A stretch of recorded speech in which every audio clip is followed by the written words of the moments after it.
Hey, welcome back everyone. It's Andrew at Microphonic Designs here at Garland High School with the mighty Owl Band, and I had a bit of an interesting installation today.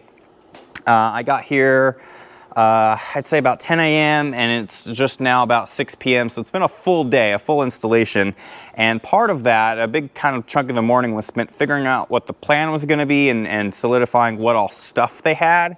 I mean, I spent a good hour just, again, finalizing the plan, just kind of looking over everything because there's a bit of an interesting situation. I came in not really last minute to help out, but it was a bit unexpected with my being involved, but that's okay.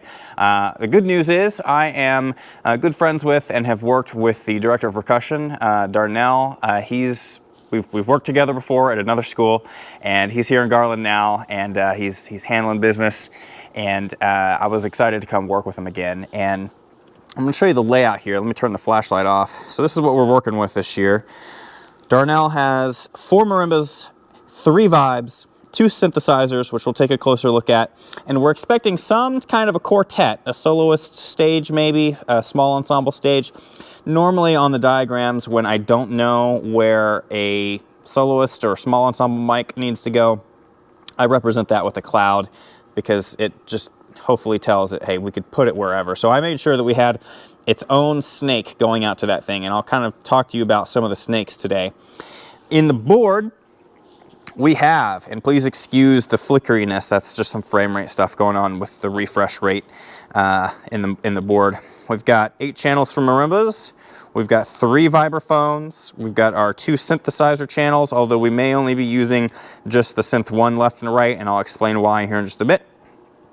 And we've got sideline mic number 1, sideline mic number 2, and we've got 2 channels of wireless, which they have 2 of the QLXD4 units and systems in the G50 band, and let me turn the flashlight back on actually. And then they've got 2 SLX4s, which we're probably not going to make use of, but we're not 100% on the details about the soloist just yet, but I did want to make sure they at least had the QLXD units plugged in and ready to go. And then the custom layer, I have this set up because they have a TF5, unlike with Little Elm in the previous video. The TF5 gives us plenty of room to have everything up top without needing to do rollouts on the DCAs. So everything is just up and available for them to get to use and to get access to. So we've got all of our main channels over here on the left. We've got the 2 stereo inputs, which are these up here for music playback. We've got the reverb, volume, and mute control here. And then we've got our 4 DCAs for marimbas, vibes, electronics, and soloists. And then we've got just a single left and right output going to their speakers in the main master output. The speakers, by the way, are sets of the QSC KLA arrays and subs. And this is actually a bit interesting. So their speakers are mounted upside down on their frames, and they're making use of the connectors that connect everything together. And I guess, let me try a better way of explaining it. These subs and these arrays are designed to be flyable, which means they're designed to be hung from the ceiling. So if you could imagine this subwoofer being turned right side up and hung from the ceiling, and the arrays are designed to attach to the bottom of the sub, to hang at the bottom of the sub, that's basically what you would see at a traditional live sound venue. So they flip this thing upside down to make sure that the arrays can connect to the sub using the correct hardware.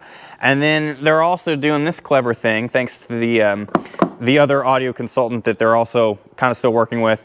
They make use of these just a little PVC pipe in the speaker mount, and that's where they mount their combo cables, which, by the way, they do have a homemade pair of audio power combo cables carrying only 1 channel of audio signal from the mixer, which is why we do not have the separation of subwoofer versus mains, or arrays in this case. So if you've seen a lot of my other setups, you'll know that normally I like to have a separate slider for the subwoofers, or a separate output for that, versus the output for the mains. Not doing that here at Garland. I didn't want to totally change everything they had going, and we didn't have enough cables to even build dual channel combo cables. So wasn't worried about it. It's not a deal breaker. It's just one of those things that's nice to have if we can do that. Now, as far as the front ensemble cabling goes itself, so we've got the 4 marimbas up front. and you may have seen this on the diagram.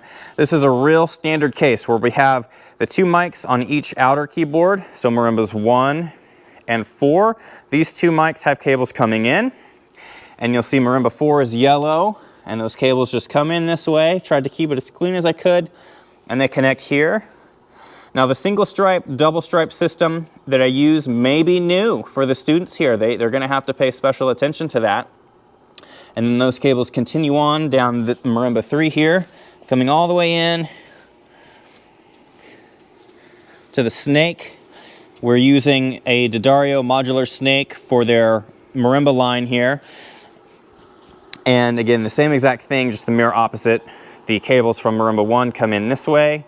They connect, single stripe, double stripe, red, and they join the white microphones all the way down. Now, what's interesting, Darnell got the resonators on already, but like, look at how I had to mount these things. It's like I had to zip tie a pair of zip ties to the frame up there, and then I zip tied the toggle ball bungees to the loose zip ties, and then that's what mounted the mic. So I had to get real creative. What took a while today was getting these mics mounted, because most of these mics I had to mount this way.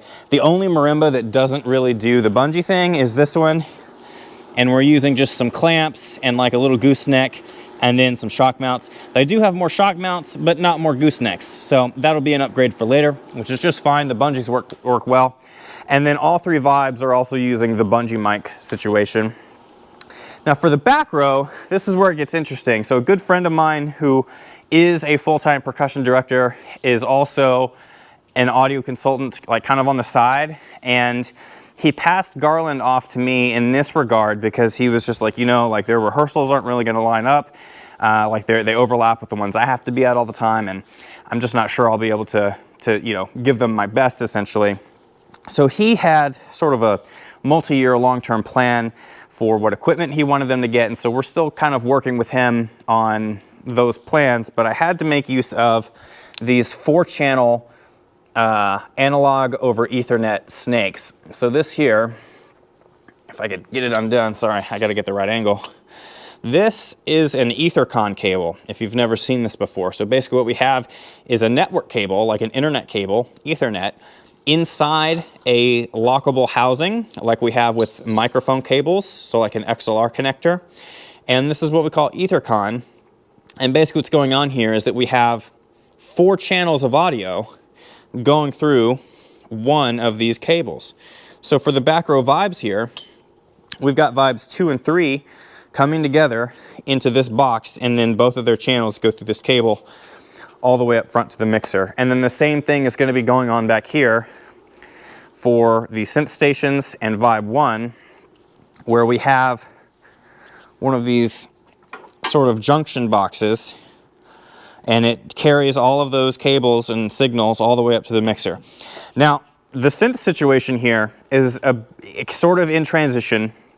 They have a PO that did not come to me. It went to some other retailer who has not yet been able to get them their new synth cart, but they are expecting a Titan Field Frames enclosed synthesizer cart that's going to be replacing this one.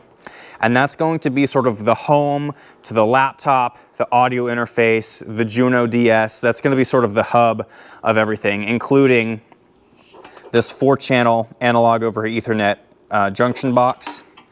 And then the secondary synth is actually the second controller for main stage. So they're doing 2 keyboards on screen there. So the one laptop is both synth parts, and they have kind of the ability to have a left and a right output for synth 1 and a left and a right output for synth 2. That's exactly what we were doing at Aubrey High School. But the problem is that we have this vibe over here. So that means that we really can only make use of the single pair of outputs because we only have 4 channels here to work with in the snake that comes back this way. And then they already had a power cable attached to that EtherCon cable, so that's good to go. We just recolor coded it. And all of that comes into the back of the mixer here. And I got their EtherCon boxes, the breakout boxes mounted in there. They're not going anywhere. And I color coded them so they're nice and clear. And then the mod snake is right here, red to red. So we've got red snake is marimbas, blue snake, or white, blue, and then yellow. And so yeah, that's pretty much it. I did a lot of clean out of the mixer cart today, just kind of rebuilding it so that it works with what we needed it to do. And with that, we did do a sound check. We're definitely getting signal from everything, and we're packing up, getting ready to head out. It's probably coming up on about 6:30 at this point. I'm sure Darnell's ready to get out of here. I'm ready to get out of here. I'm hungry, and it's time to go hit the Boneyard skate park, the John Comer skate park here in Garland. So y'all know that's what I'm up to. Anytime I can hit a park around town that I'm near because of work, I'm gonna do. So be sure to drop some comments down below if you have any questions about some of the gear that you saw today. Like I said, the 4-channel analog over Ethernet snakes are definitely unique. I've not used those before in a setup. Likely won't do too much of that because 4 channels just isn't quite enough for me. I like to have my standard 8. And anyhow, just let me know what you think. Till next time, y'all, take care. I'll see you then. Peace.